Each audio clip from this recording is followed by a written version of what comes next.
แล้วมันดึกนะเนี่ยมัน7 โมงทุ่มหนึ่งละมาเข้ามันทุกคน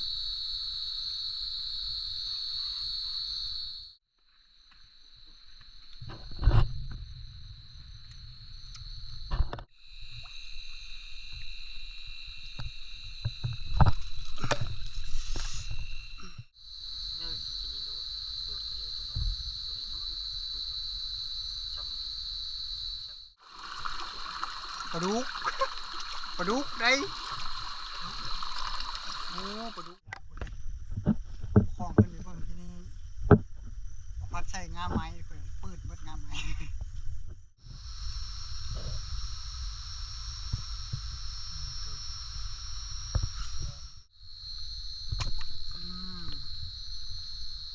เรียบร้อยทุกคนเลย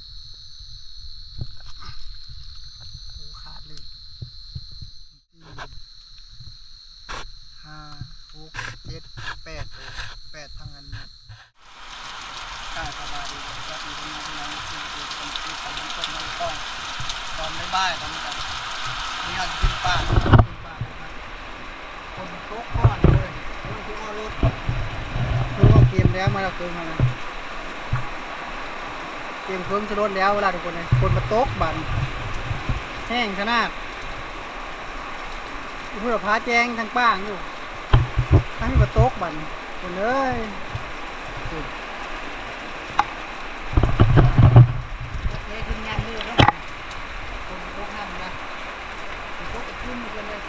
อเราเกมแล้วนะขึ้นไม่ได้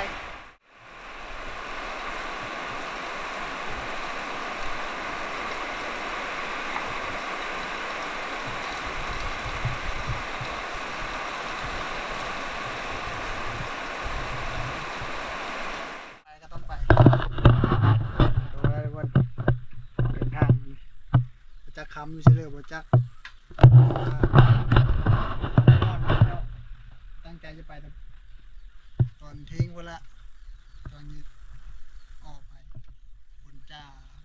กมีมาดูนะมาเรือคนน้ำเดียวทุกคนเอาห้องที่คำหอดซื้อสมานน้ำหนักทุกคนเลยมาหอดที่นี่ก็มาว่าคนละว่านี่เป็นว่ากันหายได้หากันปักหาวันไปที่นี่น้ำหวานแค่มันโลดแค่มันเนื้อมันมีที่น้ำลายทุกคน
มาเคยอย่างว่าเราไม่ฮักทับทางทุกคนเลย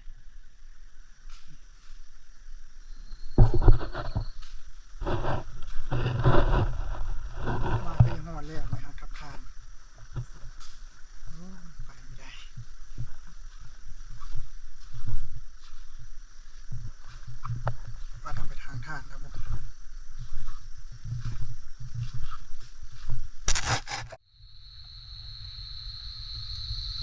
ตอนนี้เรามาฮอนบอลแล้วทุกคนนะ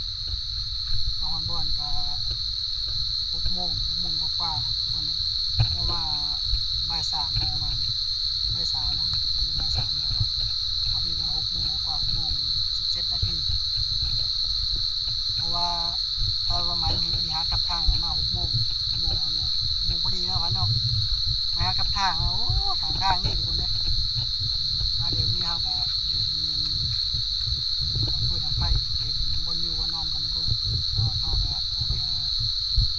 คุยต่อนี่เขาก็เกมเครื่องเรียบร้อยทุกคนจัดอยู่ที่นอนแล้วก็ดังไพ่เรียบร้อยแล้วเขาก็เก็บเครื่องเมนเครื่องแล้วเดี๋ยวนี้วันนี้เขาก็เอาพัดเดียวสิปิ้งหมูปั้นของมันนะเอาไปปิ้งหมูแล้วมันทอดต้นทับนาเป็นมาไม่ได้มาเนื้อเป็นมามันเป็น2 ปีนี่ละปีนึงเนาะตอน2 คนพูดละตอน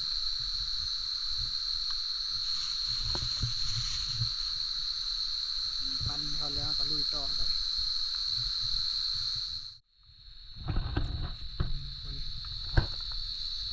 หมูมันก็มันขนาดโลด2 ตอนพอดีพูดละตอนเอาไว้สุดจริงครับรุ่นแบบจับใช้มือจับเอาแล้วนะมือตีลิงนะมันดึกก็ย่ามันดึกนะนี่ก็มัน7 โมงไอ้ทุ่มนึงละมาเข้าก็เยอะแน่เลยแล้วก็ดีกินนะครับไปมีแข็ง100 ขา100ดีกินข้าวเลย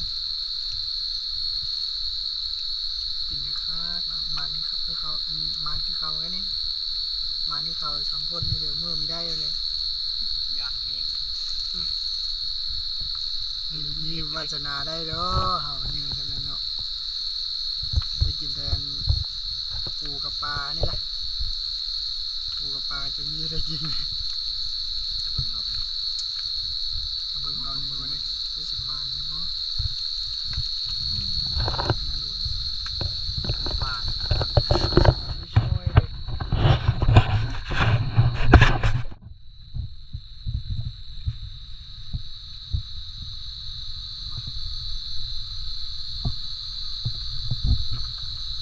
มันปลาไผ่ดิเดี๋ยว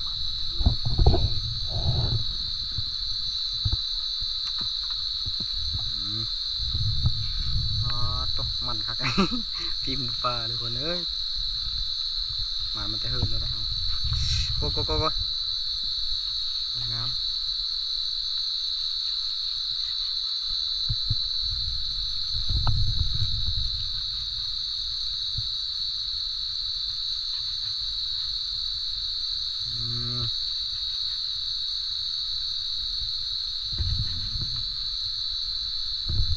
ได้ดอกมีอะไรตีร้อนให้เหมือนกัน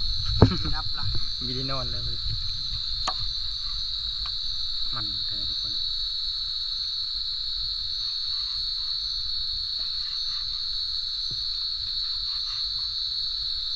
มีแหงยางไหมครับเขาแต่ปลาเมื่อเฮิร์นเอาแต่เฮิร์นหน้าป่านี่กลิ่นมันก็ย่อในนึงละ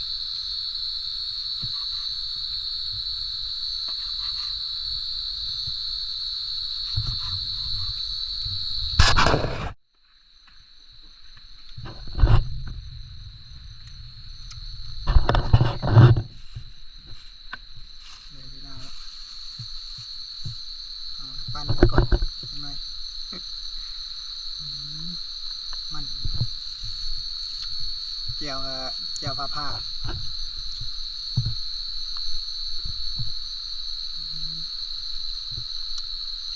เอาผ้าจำมา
สื้อเดียวท่านเลยมือเดียวท่านเลย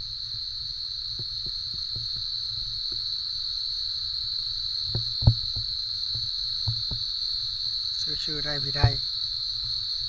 เปื่อยมาแล้วที่เดินก็มันตายแล้วมันเปื่อยบ่คล้องเห็นปลาทุกคนบ่เอาเบ็ดป้อนเสือปลามันกินเฉยจะอยู่แล้วปลาดุกนี่โอ้บิยูทุกคนเลย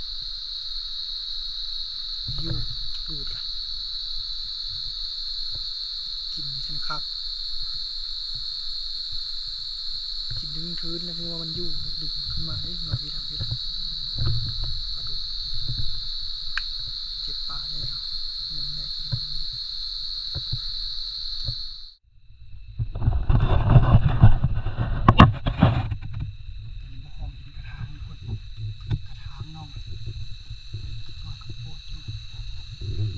จับมันสิได้บ่อ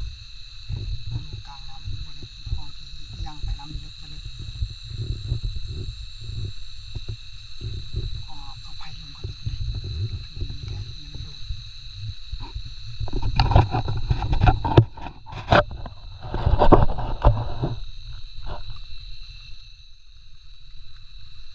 ของมันจะไปถึงเยอะกว่านี้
ได้ละคนจับได้ละจับได้นี่ยิงตัวแปดคนนี้หัวโปดที่รถนี่ของไปเลยไปตัวตัวมันก็ดียืมกันเห็นมันโดดกินนะมันขึ้นไหมหน่วยมัน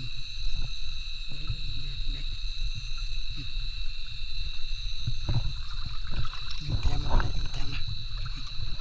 เบ็ดก็เชื่อทำมาแล้วทุกนี่เบ็ดยังหลายล้านยังหมด10 ล้านละนอนบ่อนะทุกคนเดี๋ยวเอาเดี๋ยวพัดมัดไว้แถวนี้ละเอาไว้ก่อนเบ็ดก็เชื่อเรื่องนี้คือถ้าเสื้อลุกมันก็ไปตัวหาตรงข้ามลุกป่าหน่อยมีหน้าอยู่ตัวต่ำมั้งทางเราอ่ะเงียบเป็นหมาเลยแง่ขึ้นอยู่เนี่ยจะมีโดดเดียวตัวน้องตัวนี้ลุกช้ำเนี่ยพวกมึงโดดป่าฝนตกทำเลยดึงแต้มมา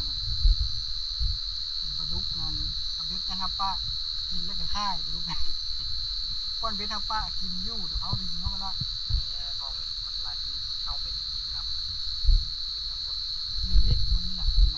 เป็นแหลมเอาแล้วปรากฏแต่ป้อนเบ็ดเจ็บป้ากินยู่ปรากฏ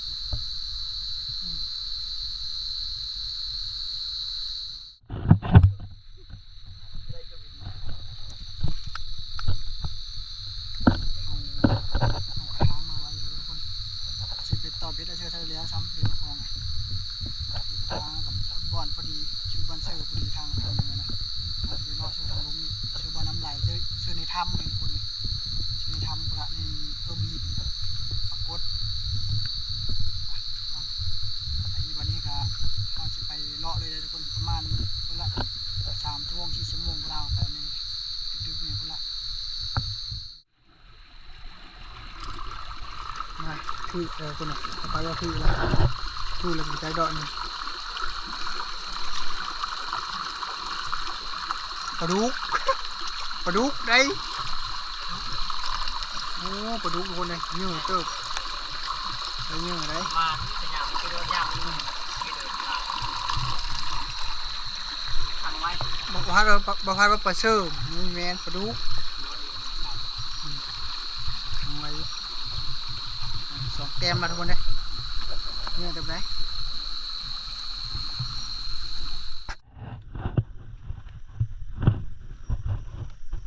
มุดแมนมุดแมนมุดแมนกินนะแต่แม่จะหลุดชื่อบอลนะมุดแมนตามแม่ปลุดกินนะคือชะม้อยซะ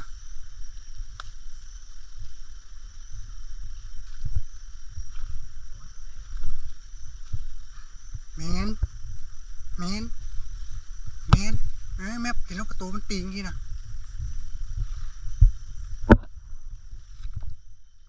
มีแม่นะนกเขานะมีแม่นกเขานะตามแม่ปลุดนี่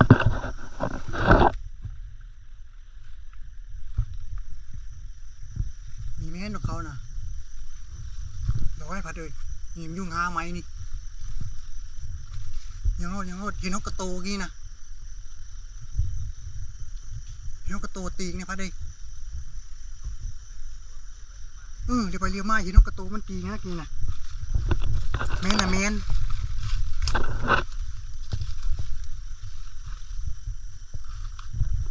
เอาเลยมีชื่อเหรอ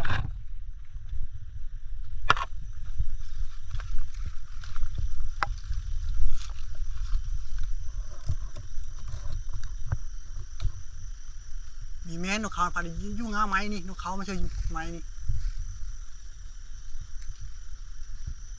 เห็นนกกระโตกินนี่นะ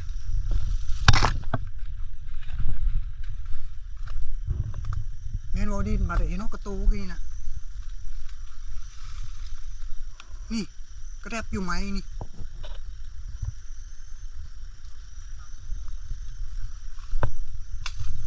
ดีทื่อยังดีทื่อดีทื่อดีทื่อแม่นนะแม่นกินนกกระโตมันกินนี่นะเลยดอยอยู่ที่ใต้งาไม้นะเจ็บแล้วดีทื่อก็เจ็บมันคือปั๊บมันไปนั่นกินนะ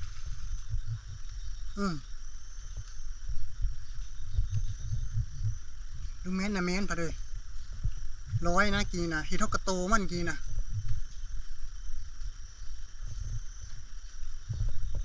อะไร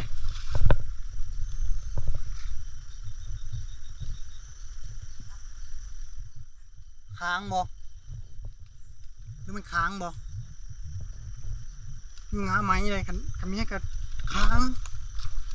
เห็นเท่ากระโตมันไปซื้อหมีแมนกีนะได้ดอยอยู่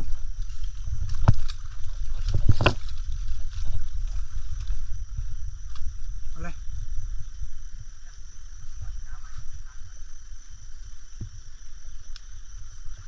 แล้วก็เจ็บน่าง่อยอยู่งาไม้เห็นเนาะนะนี่งานี่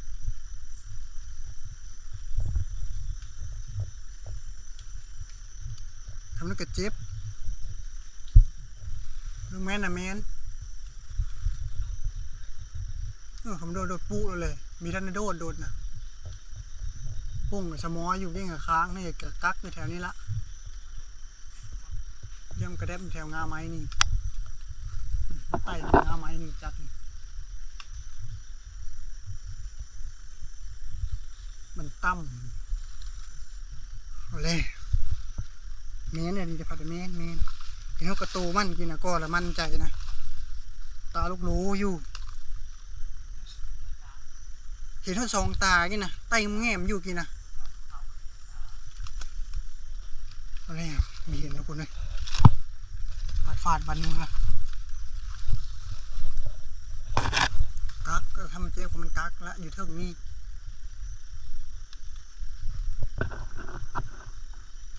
ซึ่งก็ค้างบอก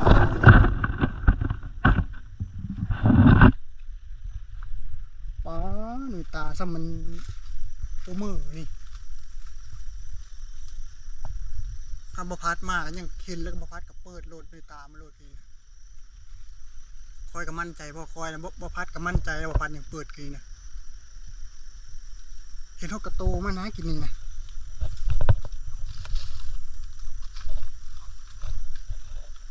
โอ้บ่เห็นเดี๋ยวเข้าพัดก่อนผ่านยาวคนเลยคล้องขึ้นไปเบิ่งที่นี่พัดใส่งาไม้เพื่อนปืดเบิดงาไม้ เพราะว่ามันแนมเบิ่งโค้งมันโดนฟาดแสงตานี่ปะมันหันหลังใส่งาไม้เต็มๆเลยแต่มันไปแบบมีเสียงไม่นะทุกคนค่ะ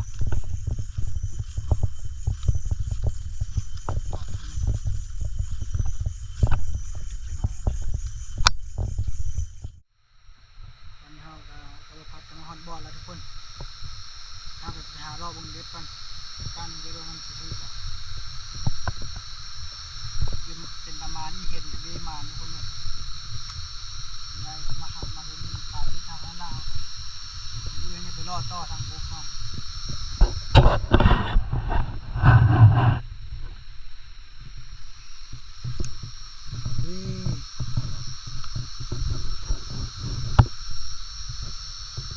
ล้างนี่ถือสมอยทุกคนเลย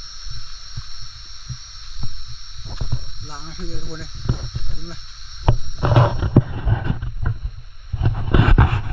กด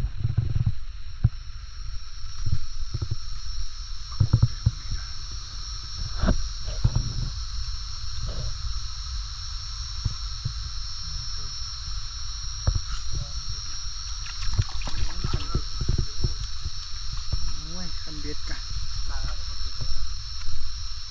คือหลังจะรุดเลยนะจะรุดแล้วยังน้อยเดียวนึงจะรุดแล้วนะฮะ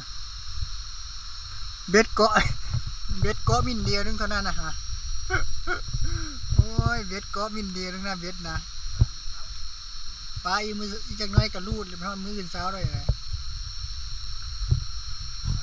ปลาประมาณ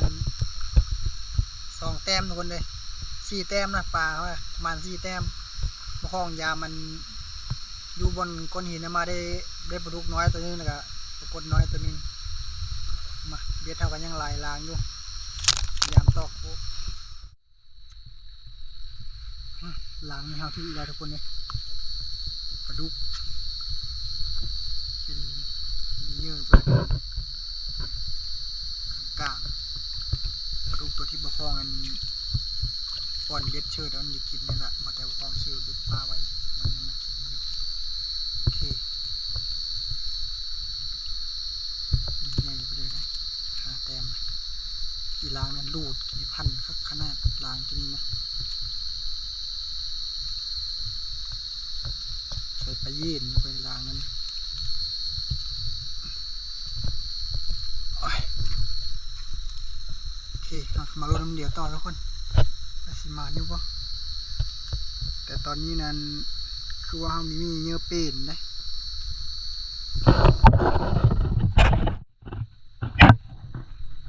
หลังนี่คือทื่ออีกแล้วทุกคนเนี่ยทื่ออีกแล้ว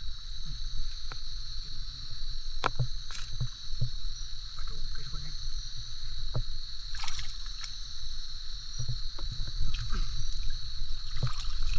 เนื้อเติบแต้มโคกทุกคนตัวนี้มีตัวนั้นมีเนื้อเปลือกตัวนี้เนื้อกว่ากลางกันอย่ารุดคือเดียวตัวนี้กันคนเลยอย่ารุดแล้วน้อยเดียวพันนะครับมันปลาดุกไปได้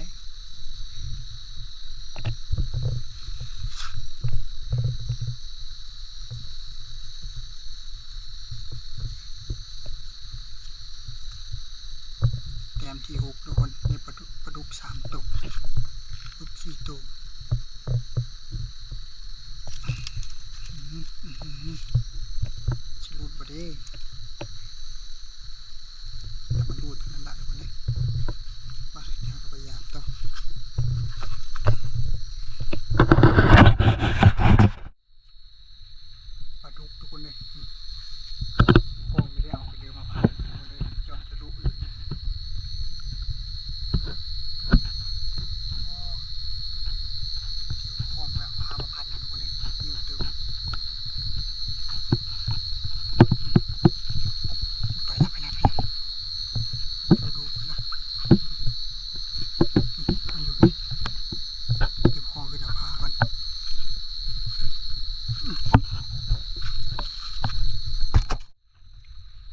ามันเลยคนนี้นี่ถ้าเราไปอยู่นี่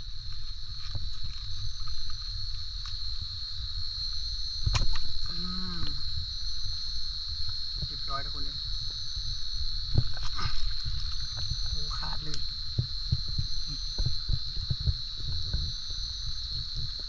ไปเพิ่มอีกเอากันดิ ขาดครึ่งเลยเพิ่มอีก1 แต้ม